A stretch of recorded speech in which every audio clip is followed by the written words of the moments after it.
ایک سوال یہ ہے بغیر داڑھی کے اذان دے سکتے ہیں یا نہیں؟ بغیر داڑھی والے کے لیے اذان دینا مکروہ تحریمی حرام کے قریب ہے، کیونکہ داڑھی کٹانا شریعت میں حرام ہے۔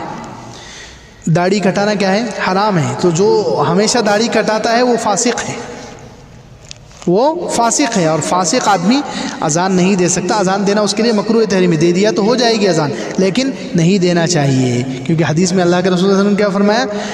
لِيُؤَذِّنَ لَكُمْ خِيَارُكُمْ، چاہیے کہ اذان تم میں سے وہ دے جو تم میں بہتر ہو۔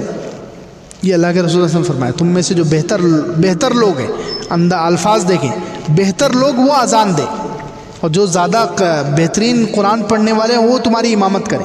یہ دو لفظ حدیث میں، ابو داؤد شریف کی حدیث میں ہے۔ اس لیے اذان دینے کے لیے بہترین آدمی کو چننا چاہیے، ایک تو آواز وغیرہ بھی اچھی ہو، اچھی اذان دے، اور دوسرے اس کا حلیہ بھی شریعت کے مطابق ہو۔